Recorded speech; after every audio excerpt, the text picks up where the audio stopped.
വട്ടോൾ division 13-ാം വാർഡിൽ 13-ാം number നിയോജകമണ്ഡലത്തിൽ നിന്ന് ഒരു അംഗമാകുവാൻ തെരഞ്ഞെടുപ്പിൽ മത്സരിക്കുന്ന ദിനേശൻ എന്ന ഞാൻ നിയമാനുസരണം നടപ്പാക്കിയ ഇന്ത്യൻ ഭരണഘടനയോട് യഥാർത്ഥമായ വിശ്വാസവും പുലർത്തുമെന്നും ഇന്ത്യയുടെ പരമാധികാരവും അഖണ്ഡതയും നിലനിർത്തുമെന്നും തിരഞ്ഞെടുക്കപ്പെടുകയാണെങ്കിൽ ഭയാശങ്ക കൂടാതെയും മമതയോ വിദ്വേഷമോ കൂടാതെയും എൻ്റെ ഔദ്യോഗിക കൃത്യങ്ങൾ യഥാവിധിയായി ശക്തിയോടും എൻ്റെ പരമാവധി കഴിവും പ്രയോജനപ്പെടുത്തി നിർവഹിക്കുമെന്നും ഈശ്വര നാമത്തിൽ പ്രതിജ്ഞ ചെയ്യുന്നു. നമസ്കാരം. നമസ്തേ. നമ്മൾ ടൈംസ് ഓഫ് വടകര എന്നുള്ള ഓൺലൈൻ മീഡിയ ആണ്. അപ്പോൾ സാർ ഇപ്പോൾ ഇവിടെ നോമിനേഷൻ കൊടുക്കാൻ വേണ്ടി വന്നതല്ലേ? അതെ അതെ അതെ. അപ്പോൾ കുന്നുമൽ ബ്ലോക്ക് ഡിവിഷൻ്റെ പിന്നെ ഏത് ഡിവിഷൻ്റെ? വട്ടോൾ ഡിവിഷൻ്റെ. മുമ്പ് മത്സരിച്ചിട്ടുണ്ടോ? മുമ്പ് മത്സരിച്ച് മൊബൈൽ ഡിവിഷനിൽ മത്സരിച്ചാണ് മുമ്പ്. ബി ജെ പിയുടെ സ്ഥാനാർത്ഥിയാണ്. ഇപ്പോൾ ഏത് വട്ടോൾ ഡിവിഷനിലാണ് മത്സരിക്കുന്നത്? വട്ടോൾ ഡിവിഷനിൽ മത്സരിക്കുകയാണ്. അപ്പോൾ സാർ അഥവാ വിജയിച്ച് വന്നു കഴിഞ്ഞാൽ പിന്നെ സാറ് ഈ ബ്ലോക്കിലുള്ള പിന്നെ പൊതുജനങ്ങൾക്ക് വേണ്ടി എന്ത് നിർദ്ദേശമാണ്? ഉറപ്പായി കക്ഷി രാഷ്ട്രീയത്തിന് അതീതമായി ജാതിമത വർഗവർണ്ണ വ്യത്യാസങ്ങൾക്കില്ലാതെ സമൂഹത്തിൻ്റെ ഏറ്റവും അടിത്തട്ടിലുള്ള പ്രയാസം അനുഭവിക്കുന്ന ജനവിഭാഗത്തിൻ്റെ ഉന്നമനത്തിന് വേണ്ടിയിട്ടുള്ള പ്രവർത്തനമായിരിക്കും. അതാണ് നമ്മളെ പാർട്ടി ദീനദയാൽ ഉപാധ്യായയിൽ നിന്ന് അയാളുടെ ആദർശത്തിൽ നിന്ന് സ്വായത്തമാക്കിയത്. അപ്പോൾ എൻ്റെ രാഷ്ട്രീയ ഗുരുക്കന്മാരാണ് ഉള്ളത്. എം പി രാജേട്ടൻ, അതേപോലെ തന്നെ മുകുന്ദേട്ടൻ, അതുപോലെ തന്നെ ഞങ്ങളുടെ പാർട്ടിയുടെ ജില്ലയുടെ ട്രഷറർ വിപിൻ ചന്ദ്രൻ, ഇങ്ങനെയുള്ള നേതാക്കന്മാരുടെ കൂടിയാണ് ഞാൻ ഇന്ന് നാമത്തെ ചുമതല കൊടുക്കാൻ തന്നത്. വരുന്ന സമയത്ത് തന്നെ ഞാൻ പ്രസ്ഥാനത്തിന് വേണ്ടി ബലിദാനികളായ അവരുടെയൊക്കെ സ്മരിച്ചുകൊണ്ട് കൂടെ പ്രവർത്തിച്ച് അണിയറക്കുള്ളിൽ പ്രവർത്തിക്കുന്ന ഒരുപാട് പ്രവർത്തകരുണ്ട്. അവരുടെയൊക്കെ വിളിച്ച് അനുഗ്രഹങ്ങളുമായിട്ട് മേടിച്ചിട്ടാണ് ഞാൻ ഇന്ന് എൻ്റെ ഇത് കൊടുക്കാൻ വേണ്ടി വന്നിട്ടുള്ളത്. ഒരുപാട് കാലം സേവാഭാരതിയുടെ പ്രവർത്തനങ്ങളൊക്കെ നടത്തിയിട്ടുള്ള നമ്മുടെ എ വി സുരേന്ദ്രൻ, അദ്ദേഹം ഒരുപാട് കാലം സേവാഭാരതി പ്രവർത്തനം നടത്തുകയും എൻ്റെ നാമനിർദ്ദേശ പത്രികയുണ്ടെന്ന് എല്ലാ പരിപാടികളും മാറ്റിവെച്ചിട്ട് ഇന്ന് എനിക്ക് വേണ്ടി വന്നതാണ് സുരേന്ദ്രനാണ്. അതേപോലെ തന്നെ പാർട്ടിയുടെ ജഡി പഞ്ചായത്ത് മുൻ സെക്രട്ടറിയായ വിജേഷ്, ഇങ്ങനെ ഒരുപാട് പേരുണ്ട്. ഒരുപാട് പേര് കൂടെയാണ് ഇന്ന് വന്നത്.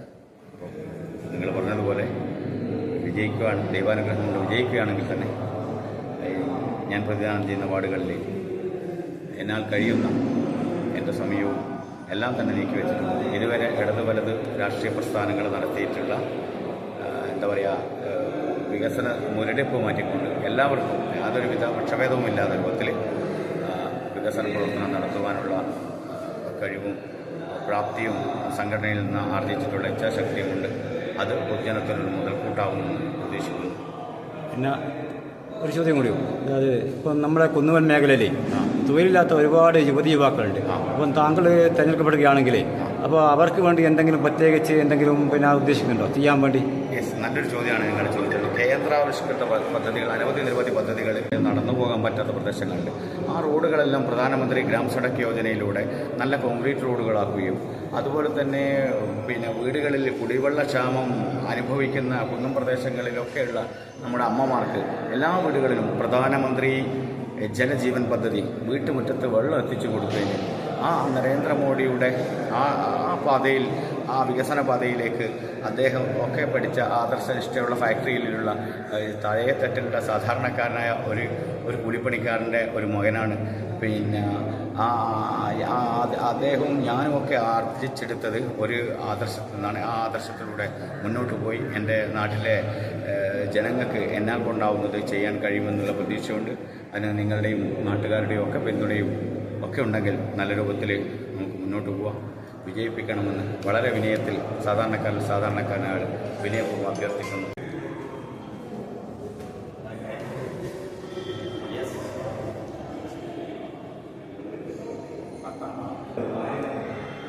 നമസ്കാരം. നമ്മൾ ടൈംസ് ഓഫ് വടകര എന്നുള്ള ഓൺലൈൻ മീഡിയ ആണ്. അപ്പം താങ്കൾ ഇവിടെ ഇപ്പോൾ നോമിനേഷൻ കൊടുത്തെന്ന് അറിഞ്ഞു. അപ്പോൾ ഏത് ഡിവിഷൻ്റാണ് നോമിനേഷൻ കൊടുത്തിരിക്കുന്നത്? കുന്നുമൽ ബ്ലോക്കിലെ കായക്കോട് ഡിവിഷനിൽ നിന്നാണ്. കായക്കോട് ഡിവിഷനാണ് കൊടുത്തിരിക്കുന്നത്. അപ്പോൾ പിന്നെ താങ്കൾ പിന്നെ പ്രതിനിധീകരിക്കുന്ന ഏതെങ്കിലും രാഷ്ട്രീയ പാർട്ടിൻ്റെ ആണ് പ്രതിനിധിക്കുന്നത്? എൻ ഡി എയുടെ. അപ്പോൾ താങ്കളിപ്പോൾ ഈ പിന്നെ ബ്ലോക്കിൽ നിന്ന് ജയിച്ചു കഴിഞ്ഞാൽ ഈ പുതുതായിട്ട് നമ്മളെ യുവാക്കൾക്ക് എന്ത് വാഗ്ദാനമാണ് താങ്കൾ നൽകാൻ പോകുന്നത്? യുവാക്കൾക്ക് നിരവധി തൊഴിലവസരങ്ങൾ ഈ നടപ്പിലാക്കാൻ സാധിക്കും. അതോടൊപ്പം തന്നെ നരേന്ദ്രമോദി സർക്കാരിൻ്റെ വികസന നേട്ടങ്ങൾ പിടിച്ചുകൊണ്ടാണ് ഞങ്ങളുടെ ഈ തെരഞ്ഞെടുപ്പിൽ ജനങ്ങളിലേക്ക് വോട്ട് തേടിയിറങ്ങുന്നത്. മുമ്പ് താങ്കൾ മത്സരിച്ചിട്ടുണ്ടോ? മുന്നേ കാവുംപാറ പഞ്ചായത്തിലെ 12ാം വാർഡിൽ നിന്ന് 2020 കാവുംപാറ പഞ്ചായത്തിൽ, അത് ബ്ലോക്ക് ഡിവിഷൻ തന്നെയാണോ അല്ല പഞ്ചായത്തിലോ? പഞ്ചായത്തിൽ. ഇപ്പോൾ പുതുതായിട്ടാണ് ബ്ലോക്ക് ഡിവിഷനിലേക്ക് മത്സരിക്കുന്നത്. അപ്പോൾ എല്ലാവിധ ആശംസകളും നേരുന്നു.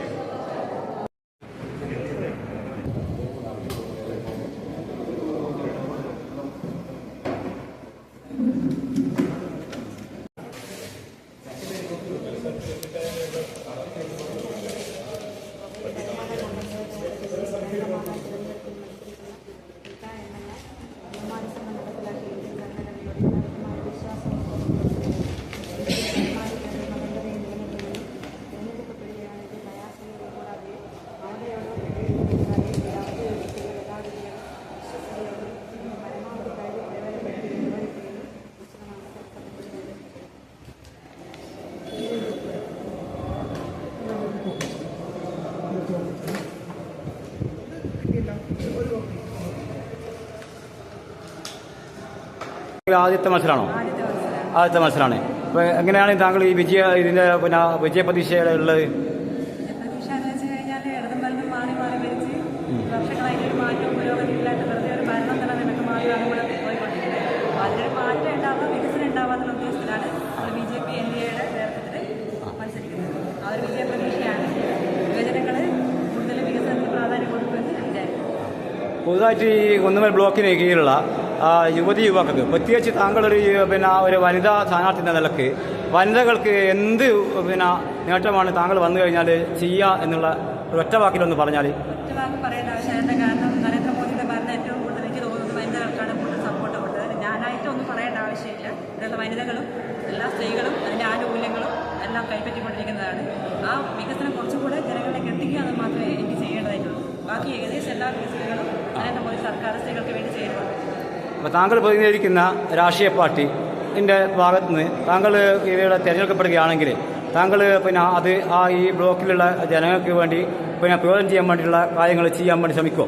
ഉറപ്പായിട്ടും ശ്രമിക്കും. അതിനുവേണ്ടി തന്നെയാണ് നിന്നിരിക്കുന്നത്. കാരണം കേന്ദ്ര വികസനങ്ങളിൽ ഒരുപാട് പദ്ധതികൾ കേരളത്തിലെ ഒരു താഴെ തട്ടിലേക്കൊന്നും ഇതുവരെ എത്തിയിട്ട് പോലുമില്ല. ആ വികസനം പറ്റി കൂടുതൽ ജനങ്ങളിൽ എത്തിക്കാനും അതിന്റെ വികസനങ്ങളുടെ ആനുകൂല്യം ജനങ്ങൾക്ക് വാങ്ങിക്കൊടുക്കുവാനും അവരെ ബോധവൽക്കരണം ചെയ്യുവാനും കൂടിയാണ് ഞാനിതിൽ നിൽക്കുന്നത്. കാരണം പദ്ധതികളെല്ലാം തന്നെ കേന്ദ്ര സർക്കാർ കൃത്യമായിട്ട് വിഭാവനം ചെയ്യുന്നുണ്ട്. നമ്മളായിട്ടൊന്നും ചെയ്യേണ്ട, അത് ജനങ്ങളിലേക്ക് എത്തുന്നില്ല എന്നുള്ളത് മാത്രമാണ് നമ്മുടെ വിഷയം.